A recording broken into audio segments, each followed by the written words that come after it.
ဟုတ်ကဲ့မင်္ဂလာပါကျွန်တော်တို့ဒီပေါ့နော်ဈေးနှုန်းဒီ FOC လေးနဲ့ပေးထားတဲ့ဟာလေးတွေကို item ကို modify နဲ့ကတ်ထားတဲ့ဟာလေးဒီ price chain ထဲမှာဝင်ကြည့်လို့ရပါတယ် price chain ထဲမှာဆိုလို့ရှိရင်လည်းအခုကြည့်လိုက်မယ်ဆိုလို့ရှိရင်ကျွန်တော်တို့အခုလိုမျိုးပေါ့နော်ဒီ price chain ထားတဲ့ bay လေးတွေပေါ်နေမှာဖြစ်ပါတယ်ပုံမှန် bay တွေကဒီ price chain ထဲမှာပေါ်မှာမဟုတ်ပါဘူးအဲ့တော့ကျွန်တော်တို့ကဒီပေးထားတဲ့ item လေးတွေတော့ဒီထဲကနေကြည့်လို့ရပါတယ်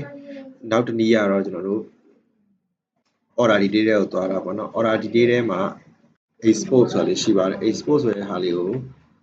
email လေးကနေပြီးတော့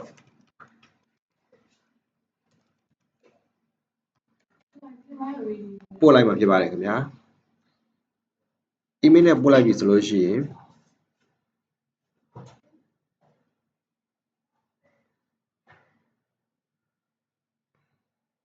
email နဲ့ပို့လိုက်ပြီဆိုလို့ရှိရင်ကျွန်တော်တို့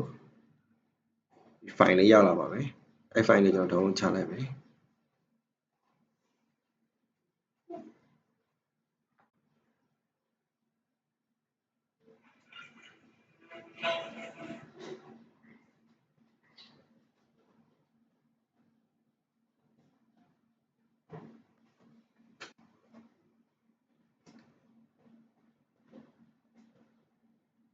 အဲ့လိုချလိုက်ပြီဆိုလို့ရှိရင်ကျွန်တော်တို့ကဒီ price chain ပေါ့နော် price chain ဒီ FOC ပေါ့ FOC ပေးလိုက်တယ်ဆိုလို့ရှိရင်သူကဈေးနှုန်းပြောင်းသွားတာပေါ့နော်ဒီ pay မှာဈေးနှုန်းပြောင်းသွားတယ်ဆိုရင်ကျွန်တော်ဒီ price chain ကိုအရင်ဒီနေရာမှာစစ်ကြည့်လို့ရပါတယ် price chain ဝင်ထားတဲ့ pay တွေဆိုလို့ရှိရင်